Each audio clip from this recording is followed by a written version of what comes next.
Chapter 2 Midnight Lullaby.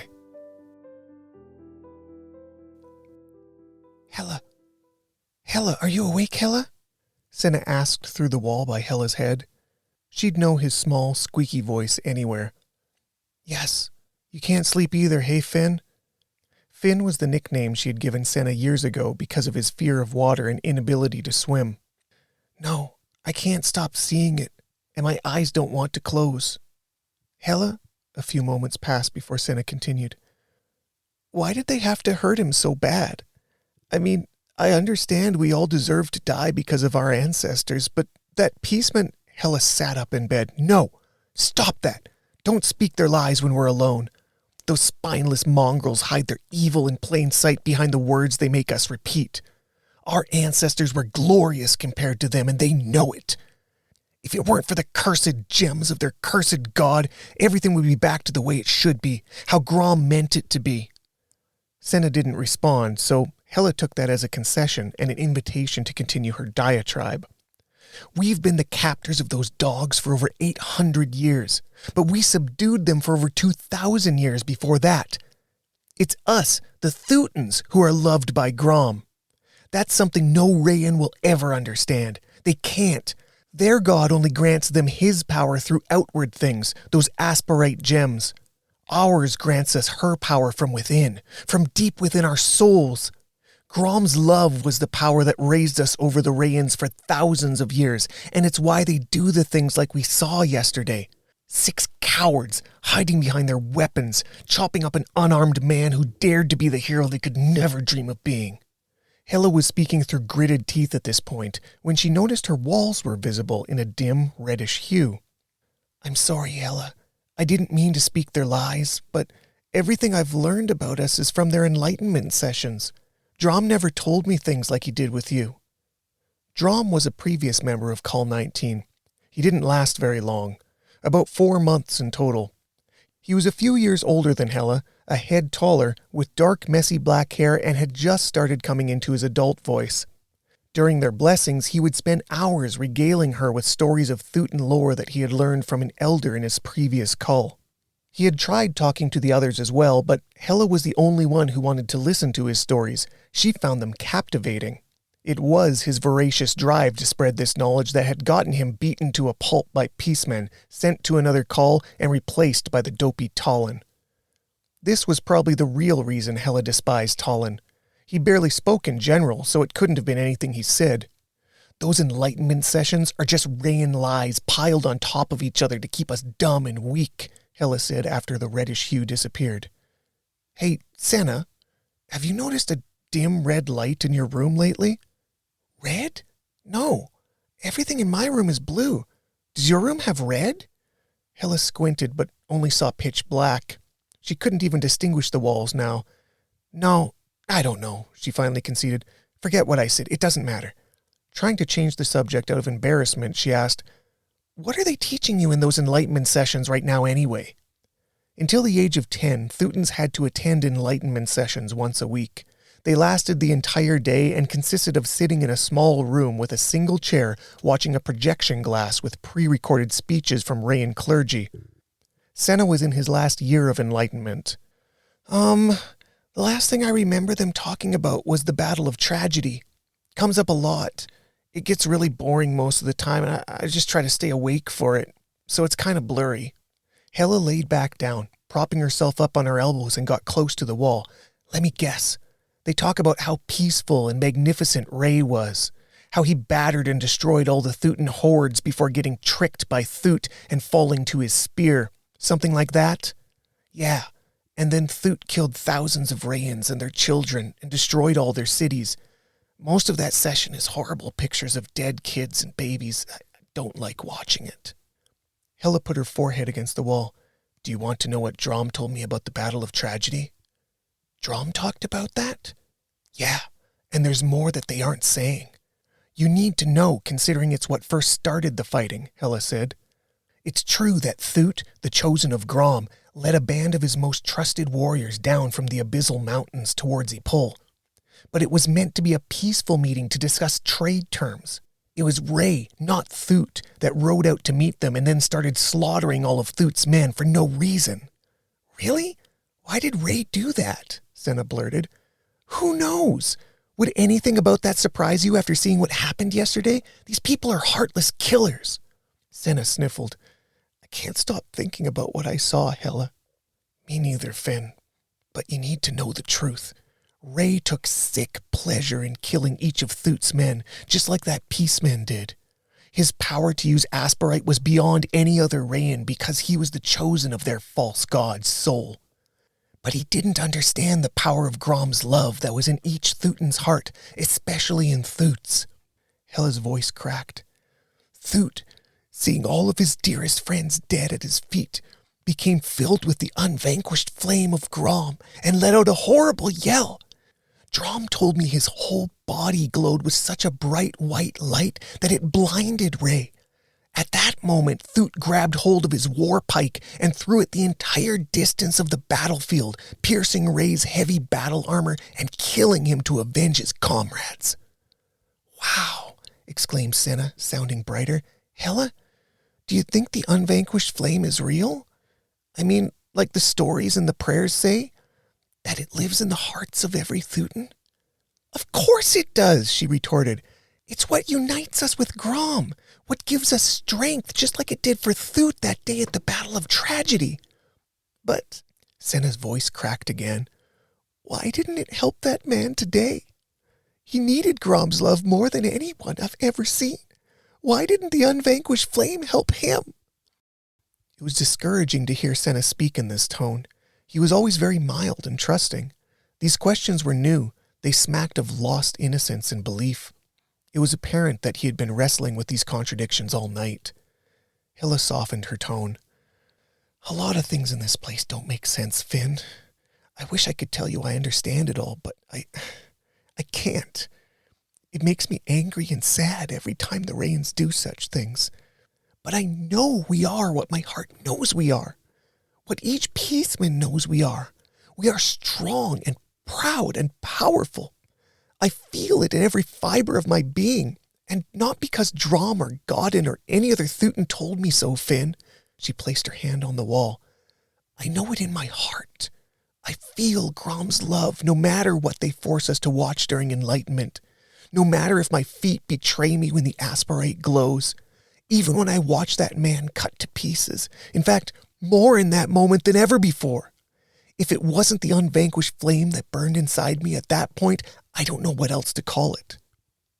Senna was quiet after Hella stopped. Hella? He chirped after a few long moments. Yes, Finn? He sighed. Thank you. I feel it too. I think it's why it hurts so much. Why their behavior's so confusing. I know exactly what you mean. We have to trust that feeling more than their words, even more than our eyes. Hold on to that with me. Something inside me knows it'll get us through. Hella let herself fall back onto her bed. Although she couldn't hug her little brother through the wall, it felt like she had with words. She hoped he felt the same way. Remember what kept us together for so many years in the same call, Finn? Yeah? You said it was 'cause I was sick after Mama died. They needed you to raise me, so they kept us together instead of separating us. That's right. You were 5 and I was 8. I had already been doing blessings for 2 years, and you were just about at blessing age.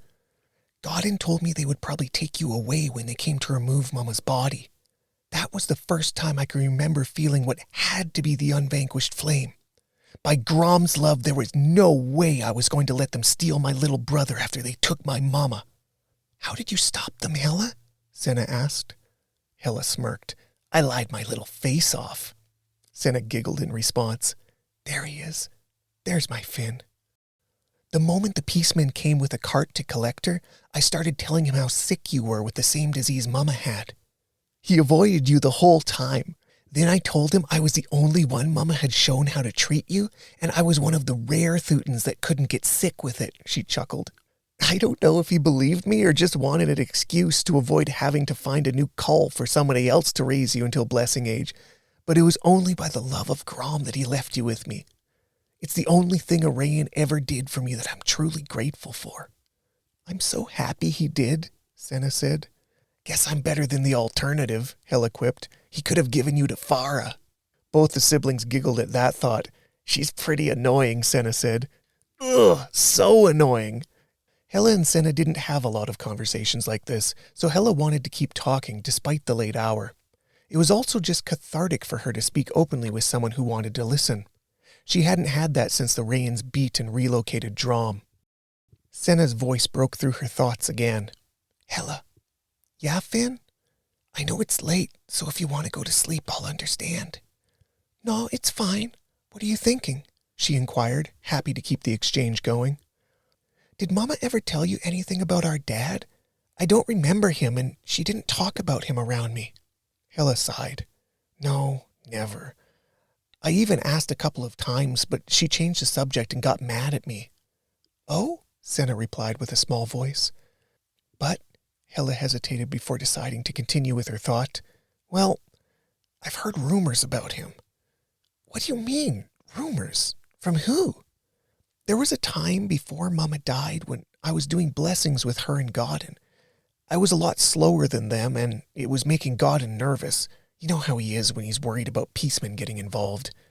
Hella closed her eyes hard as if to try to focus on the years-old interaction. He started chastising Mama about me and said something like, She's worse than her father. He never bothered to think of how his actions affected others. What? What does that mean? Senna demanded. I have no idea, but Mama snapped back at him about it. I don't know if she was trying to defend me or him, but she said, Don't take his actions out on her. She's not him, and you don't know why he did what he did or what they did to him for it. None of us do, so don't speak about what you don't know. It was something like that. I pretended not to have heard them, but I've been replaying those words in my mind ever since. I still don't know what they meant, and Godden won't say a word about Dad any time I've asked. Suddenly, Senna chimed in again. He talked to me about it once. Hella gasped like someone had punched her in the gut. What? About Dad? Yeah, not a lot, but I tried to talk to him last week in the common after he'd eaten. He seemed like he was in a good mood, so I asked if he ever knew my dad. It wasn't a good idea. He snapped and looked at me weird. Then he said, Boy, your dad was a selfish snake. You're better off without him. Huh? He said that? What does that mean? Hella was more confused than defensive at this point. Well, I was going to ask, but Farah interrupted before I could. She said, Your dad left us, left you, left the call. He only thought of himself. Hella's pulse quickened when she thought of Farah talking about her dad like that. That suck-up rat! What is she even talking about with he left? How do you leave a call? The only way is being drug out by Peacemen on a cart. I know, Senna said. I don't understand what they meant, but they didn't look like they wanted to explain it after that either. Hella grumbled. This place, it's worse than a prison, Finn. It's a prison on top of a puzzle that's missing most of the pieces. Just then, a loud bang rang out in Hella's room. It startled both siblings into shocked silence. Hella, what was that noise? Senna whispered after an uncomfortable length of time. I don't know. I think something fell over in my room. Can't see anything, though. It's too dark. Although it had spooked both of them, surprisingly, no one else seemed to have been roused by the noise. They both knew they weren't supposed to get out of their beds at night, but curiosity and suspense demanded it of Hella. I'm going to go check it out, she said. I'll be quick. I think it was close to my bed. Before Senna could protest, she was up and sweeping the floor with her hands. Hella, go back to bed. You can find whatever it is in the morning, Senna pleaded. Found it, she replied, then jumped back into her bed. What was it? Hella felt what seemed like a slightly oblong sphere. It was smooth with a rough portion at the top. I'm not sure. It might be one of the lighting orbs off the roof. Really? That's weird. Why would that fall in the middle of the night? I don't know. This whole prefecture is falling apart. I'll keep it in my bed until morning. Come in here after the floors wake you and before we go to the common. We can both look at it then, Hella suggested. But we should try to sleep now. You have enlightenment tomorrow and Grom only knows what awful blessing I'll be doing. Okay, yeah, I'll try. Hey, Finn? Uh-huh. Thanks. And I love you, little brother. Love you too, sis. Grom's love. Grom's love. Notes from the Acolyte. Theutons, as indentured slaves within Rayan society, are not permitted to learn their own history through any other means than Rayan enlightenment training. Between the ages of 6 and 10, all Theuton slaves learn Rayan history as it pertains to their generational debt. As heirs to the warlord Theut, they are enlightened about the atrocities of their forebears to make obvious the debts they owe to Rayan civilization in the hopes of deserving the peace of soul. Beyond their vital history, Theuton children are enlightened about the use of tools for manual labor and the Rayan written language to be able to navigate the city for their daily blessings.